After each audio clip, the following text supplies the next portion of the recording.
Hello, मेरा नाम साकिब है। तो आज की इस वीडियो में मैं बात करने वाला हूँ द फियर ऑफ फ्यूचर के बारे में। बेसिकली क्या होता है कि वैसे स्टूडेंट जो 20 से 25 साल की उम्र में है और किसी और शहर में रहकर तैयारियां करते हैं घर से पैसे मांगकर, तो उनको काफ़ी ज़्यादा ये डर सताता रहता है कि मेरी जॉब लगेगी या फिर नहीं लगेगी, मेरा इस मेहनत करने का फ़ायदा होगा या फिर नहीं होगा। फ्यूचर को लेकर काफ़ी ज़्यादा डरे हुए होते हैं। उन सभी स्टूडेंट्स को इस पूरी वीडियो को देखने के बाद आपके अंदर से ये डर खत्म हो जाएगा, क्योंकि मैं इस वीडियो में कुछ ऐसे सॉल्यूशन देने वाला हूँ जो आपके डर को बिल्कुल जड़ से खत्म कर सकता है। दोस्तों, हम सिर्फ फियर ऑफ फ्यूचर के बारे में ही नहीं जानेंगे, बल्कि उसके पीछे के साइकोलॉजी को भी जानेंगे कि ये हमें डर आखिर लगता क्यों है।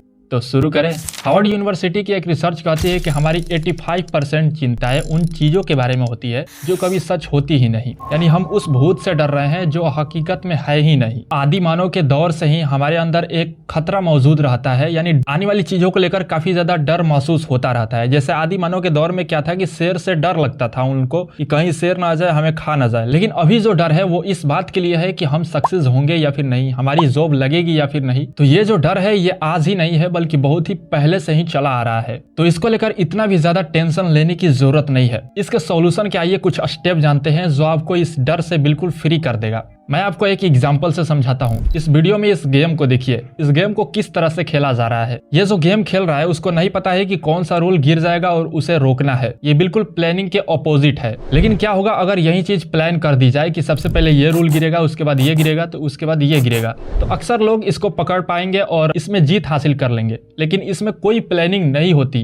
कौन सा रूल गिर जाएगा, आपको रोकना पड़ेगा, ये आपको चकित रहना होगा। तो इसी तरह से समझिए, सबसे पहला स्टेप होगा आपका प्लानिंग। यानी किसी भी चीज को लेकर आपको प्लान बनाना है, प्रॉपर तरीके से प्लान बनाना है। जैसे आज जो बुर्ज खलीफा इतने सालों तक टिका हुआ है, दुनिया का सबसे ऊंचा बिल्डिंग, क्या वो लोग एक सुबह उठे और मन में आ गया कि चलो बुर्ज खलीफा बनाते हैं, दुनिया का सबसे ऊंचा बिल्डिंग बनाते हैं? ऐसा तो होगा नहीं, और ना ही ऐसा हुआ है कभी। तो प्रॉपर किसी भी चीज को लेकर एक प्लानिंग की जाती है कि कितने दिन तक ये चीज टिकने वाली है, इसके लिए क्या किया जाएगा, आने वाले समय में इसके साथ क्या हो सकता है, इन सभी चीजों को प्लान की जाती है। इसी तरह से अपनी लाइफ में किसी भी गोल को लेकर प्लानिंग बनाइए कि मुझे किस गोल तक पहुंचना है और इसके पीछे की प्लानिंग क्या होनी चाहिए। मुझे कितने घंटे पढ़ना है, कितने घंटे घूमना है, कितने घंटे दोस्तों के साथ बिताना है और क्या क्या चीजें करनी है। अगर आप प्लानिंग के हिसाब से चलते हैं तो आप बेहतरीन तरीके से परफॉर्म कर पाएंगे।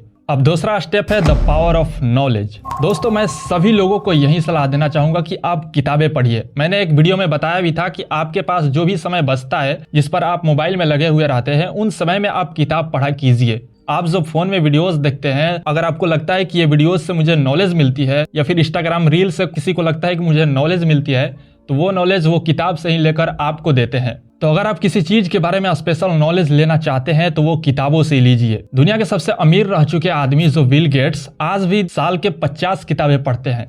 क्यों? उनको क्या जरूरत है आज के दौर में किताबें पढ़ने की? क्योंकि नॉलेज लेना है। नॉलेज कभी खत्म नहीं होती, ये सबको पता है। मरते दम तक नॉलेज ले सकते हैं, इतनी सारी दुनिया में किताबें हैं। जितना ही ज्यादा आपके पास नॉलेज होगा उतना ही आपको भविष्य से कम डरावना लगेगा। अगर आपके पास नॉलेज नहीं होगा, आपका अधिकार छीन लिया जाएगा। आपका भविष्य डरावना हो सकता है, आपको भविष्य के लेकर काफी ज्यादा चिंताएं होने लग सकती है। तो नॉलेज लीजिए, किताबें पढ़िए, किताबों से नॉलेज लीजिए और प्योर और परफेक्ट नॉलेज लीजिए। अब तीसरा स्टेप है स्किल्स। अपने अंदर एक स्किल डेवलप कीजिए।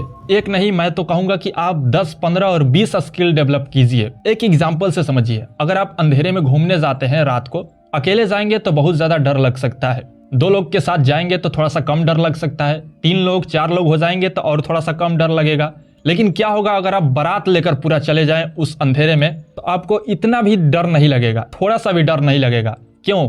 क्योंकि आपके साथ बहुत सारे लोग मौजूद हैं। आपका दिमाग कभी डरेगा नहीं, क्योंकि वो कहेगा कि मेरे साथ इतने सारे लोग हैं, डरना किस बात का है। इसी तरह से ये भी काम करता है। अगर आपके पास एक स्किल होगा या फिर एक भी स्किल नहीं होगा, आपको फ्यूचर को लेकर काफी ज्यादा डर महसूस होगा। लेकिन अगर आपके पास एक स्किल होगा, थोड़ा सा डर खत्म हो जाएगा कि चलो मेरे पास ये तो है। लेकिन अगर क्या होगा, आपके पास 10-15 स्किल है, ढेर सारी स्किल्स है, तो आपको फ्यूचर को लेकर थोड़ा सा भी डर नहीं लगेगा, क्योंकि आपके पास ऐसी स्किल्स है जिसको लेकर आप अपनी राह को सक्सेस की तरफ मोड़ सकते हैं। दोस्तों, दुनिया में स्किल का एक लिस्ट पड़ा हुआ है। आप सीखना चाहें तो पूरी स्किल को सीख नहीं पाएंगे। जैसे ये YouTube वीडियो क्रिएशन स्किल हो गया, ये एडिटिंग, कोडिंग, ये सभी स्किलें आपके भविष्य को बेहतर कर सकती है। तो किसी भी एक स्पेशल स्किल को लीजिए, उसको गहराई से सीखिए। आजकल एआई कितना एडवांस हो चुका है आप सब लोग जानते हैं। एआई किस तरह से चेहरे को बदल दे रहा है, किस तरह से पूरे मौसम को चेंज कर दे रहा है, आप सब देख ही रहे होंगे।